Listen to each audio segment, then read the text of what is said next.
Hi friends, welcome to NAS Hostel class. Friends, today we are going to learn from history first topic which is called as a rise of nationalism in Europe. European కాంటినెంట్లో nationalism అనేది ఎలా బలపడింది, అలాగే European కాంటినెంట్లో ఉన్నటువంటి కొన్ని దేశాలు nationalism అనేది feel అయ్యి how they got the freedom. So ఇందులో ఇంపార్టెంట్ 1 మార్క్ క్వశ్చన్స్ అనేవి ఈరోజు డిస్కస్ చేద్దాం. ఓకే అండి. So these are the top important 5 star questions అని మనం చెప్పుకోవచ్చు. సో 1 మార్క్లో మనం స్కోర్ చేసినట్టయితే ఈజీగా మనం సోషల్ సబ్జెక్ట్లో హైయెస్ట్ స్కోరింగ్ అనేది చేయడానికి అవకాశం ఉంది. Okay friends. Okay, so the first bit is the Vienna Congress hosted by. Vienna Congress అనేది 1815లో జరిగింది. ఈ 1815లో జరిగినటువంటి వియన్నా కాంగ్రెస్కి హోస్ట్ చేసింది ఎవరు అంటే, వియన్నా కాంగ్రెస్ సమావేశం అనేది మనకి నెపోలియన్ డిఫీట్ అయిపోయిన తర్వాత, అంటే నెపోలియన్ని ఓడించడానికి వీళ్ళు 2 బ్యాటిల్స్ అనేవి కండక్ట్ చేయడం అనేది జరిగింది. Battle of వాటర్లూ, battle of nations.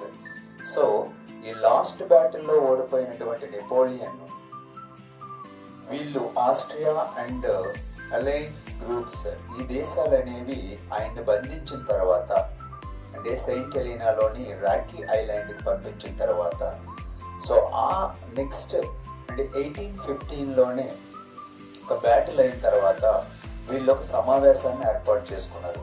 So ఆ peace Vienna or Vienna congress అని చెప్తాం. దీనికి హోస్ట్ చేసింది ఎవరేంటంటే మెటర్నిచ్. ఈయన ఆస్ట్రియా ఛాన్సలర్, ఆస్ట్రియా దేశం యొక్క ఛాన్సలర్ మెటర్నిచ్ అనే వ్యక్తి దీనికి వియన్నా కాంగ్రెస్కి హోస్ట్ చేశారనమాట. అంటే ఈ వియన్నా సమావేశానికి అధ్యక్షత వహించినటువంటి వ్యక్తి. సెకండ్ బిట్ చూద్దాం. So first bit over. Second question, Mazzini formed a secret society. ఇక్కడ గుషప్ మాజినీ అని చెప్పి ఇటాలియన్ యూనిఫికేషన్కి ఈయన ఒక పిల్లర్ అని చెప్పొచ్చు. ఈ గుషప్ మాజినీ ఒక సీక్రెట్ సొసైటీని ఫామ్ చేశారు. ఎక్కడ సార్? ఇటలీలో. దానికి ఉన్నటువంటి పేరు యంగ్ ఇటలీ మార్సేల్స్లో. అదే విధంగా ఈయన యంగ్ యూరప్ అనే దాన్ని కూడా క్రియేట్ చేయడం జరిగింది బెరిన్లో.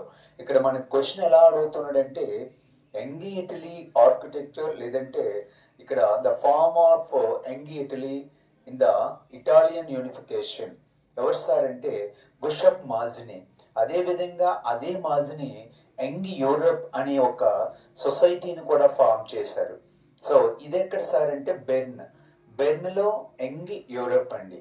Okay, next third question, the French revolution, the year of the French revolution.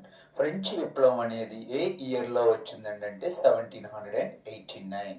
So 1789లో French revolution అనేది స్టార్ట్ అయింది. Next fourth one, identify the wrongly matched pair. Sir ఇక్కడ ఈ క్వశ్చన్ చూసినట్టయితే మనకి ఒకేసారి 4 బిట్స్ని మనం ఆన్సర్ చేయొచ్చు.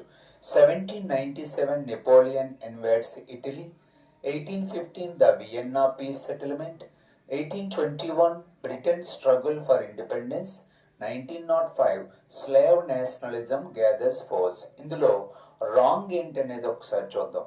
1797 నెపోలియన్ ఇన్వాడ్స్ ఇటలీ, ఇది కరెక్ట్ సార్. 1797లో నెపోలియన్ అనేవాడు ఏం చేశాడు సార్? ఇటలీని ఇన్వైట్ చేయడం, దండయాత్ర చేయడం అనేది జరిగింది. 1815లో ద వియన్నా పీస్, ఇది కూడా రైట్ అండి. 1815లో వియన్నా కాంగ్రెస్ సెటిల్మెంట్ అనేది జరిగింది. నెక్స్ట్ ఆప్షన్ సి, ఇక్కడ 1821 Britain struggle for independence. This is wrong year sir. 1821 అనేది రాంగ్ ఇయర్. యాక్చువల్గా ఇది 1783లో ఇది జరగటం అనేది జరిగింది sir. Britain struggle for independence, the correct year is the 1783. Next option డిలో ఇక్కడ మనకి 1905, దిస్ ఈస్ రైట్ సార్, ఇది right option. 1905 Slav nationalism gathers force. Next one, fifth bit sir, fifth question, the first king of united Italy. So Italy unification అయిన తర్వాత unified ఇటలీకి మొదటి రాజు ఎవరండి అంటే విక్టర్ ఇమ్మాన్యుయల్ II. ఓకే అండి. So unification అయిన తర్వాత ఇటలీకి రాజుని ఎవరు చేశారు సార్ అంటే విక్టర్ ఇమ్మాన్యుయల్ IIని యూనిఫికేషన్ ఆఫ్ ఇటలీకి రాజు. అదే విధంగా యూనిఫికేషన్ ఆఫ్ జర్మనీకి అయితే కైజర్ విలియం I. ఓకే అండి. Kaiser William I was the king of the unification Germany. Okay అండి. యూనిఫికేషన్ అయిన తర్వాత జర్మనీకి. నెక్స్ట్ వన్, 6th క్వశ్చన్ చూడండి. The father of Italian unification. So the father of Italian unification ఎవరు sir అంటే గ్యారిబాల్డీని మనం చెప్పొచ్చండి. వాస్తవానికి ఇటాలియన్ యూనిఫికేషన్ అనేది Giuseppe Mazzini, Garibaldi, count Camillo di Cavour and Victor Emmanuel II.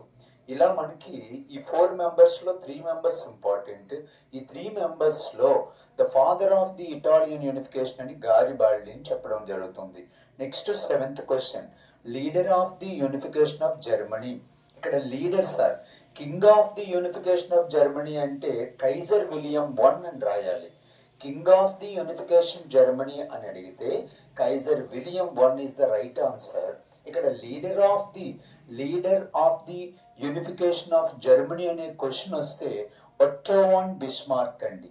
So ఈ ఒట్టో వాన్ బిస్మార్క్ నాయకత్వంలో జర్మనీ అనేది యూనిఫికేషన్ అంటే ఐక్యత, ఏకీకరణ జరిగింది. జర్మనీ ఏకీకరణ అనేది ఎవరి నాయకత్వంలో జరిగింది సార్ అంటే ఒట్టో వాన్ బిస్మార్క్. అదేవిధంగా జర్మనీ యూనిఫికేషన్ అయిన తర్వాత రాజుగా ఎవరు చేశారు సార్ అంటే Kaiser William I. Next one, 8th question, name the customs union formed by Prussia in 1834. 1834లో కస్టమ్స్ యూనియన్ అనే ఒక సంస్థని ఫామ్ చేశారు ప్రష్యాలు. ఎవరు సార్? ఏంటి సార్ ఆ సంస్థ పేరు? Zollverein. So Zollverein was the customs union in the Prussia. సో ఇప్పుడు మనం జర్మనీ అని సంబోధిస్తున్నాం అండి దీన్ని. 1834లో జల్వెరిన్ అనేది ఏంటి సార్ అంటే కస్టమ్స్ యూనియన్. ఓకే అండి. 9th క్వశ్చన్, హూ డిస్క్రైబ్డ్, ఇది చాలా important sir, who described Mazzini as the most dangerous enemy of our social order. So the most dangerous enemy of our social order అని ఈ సెంటెన్స్ని Mazzini కోసం ఎవరు చెప్పారని అడిగాడండి. The correct answer is Metternich. ఎవరండి? Metternich sir. మెటర్నిచ్ అనే వ్యక్తి, మెటర్నిచ్ ఆస్ట్రియా ఛాన్సలర్ ఏమన్నారంటే బిషప్ మాజ్ని కోసం the most dangerous enemy of our social order అని అన్నారు. 10th question sir, William I. ఈ టైప్ ఆఫ్ క్వశ్చన్స్ అనేవి పబ్లిక్ లో కూడా అడుగుతున్నారు. విలియం I జర్మనీకి చెందినవాడు. విక్టర్ ఇమ్మాన్యుయల్ II ఏ దేశానికి అంటే Italy. Okay sir. Next 11th one, who was the ruler during 1848 in the France. ఎవరండి? Louis Philippe sir. Louis Philippe was the ruler of France at the time of 1848. Next last one sir, arrange the following countries from west to east. ఈ type of question అనేది మనకి public లో కూడా రావడం జరుగుతుంది. West నుంచి ఈస్ట్కి arrange చేయమన్నారండి. ఏ దేశాలని? China, USA, Germany, Japan. ఇక్కడ మనం చూడొచ్చు వెస్ట్ నుంచి ఈస్ట్కి వీటిని అరేంజ్ చేసినట్టయితే ఇక్కడ మనం చిన్న వరల్డ్ మ్యాప్ని క్రియేట్ చేసుకుందాం. అప్పుడు మనకి ఒక అవగాహన అనేది వస్తుంది సార్. ఇది Africa, red sea and next one మనం ఏషియన్ కాంటినెంట్, ఇప్పుడు యూరప్ను కూడా క్రియేట్ చేసాం. Okay sir.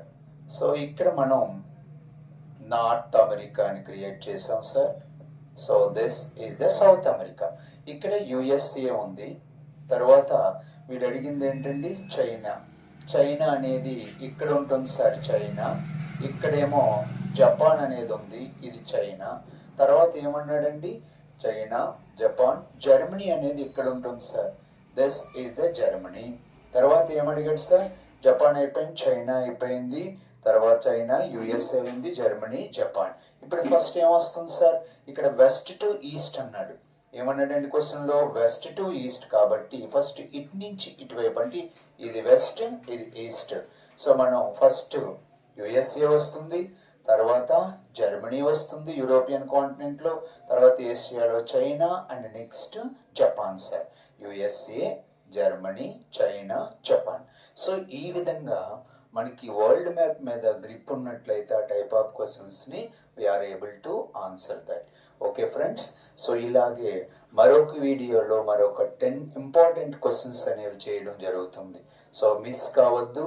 అదేవిధంగా మీకు ఏమైనా డౌట్స్ ఉన్నట్టయితే, ఇంకా ఏమైనా బిగ్ క్వశ్చన్స్ కానీ ఇంపార్టెంట్ క్వశ్చన్స్ కానీ మీకు కావాలనుకుంటే ప్లీజ్ కామెంట్ బాక్స్లో కామెంట్ చేయండి. అదేవిధంగా ఛానల్ లైక్ చేయండి, సబ్స్క్రైబ్ చేసుకోండి, మీ ఫ్రెండ్స్ కూడా రిఫర్ చేయండి, those who are appearing for the public exam. Okay, thank you so much.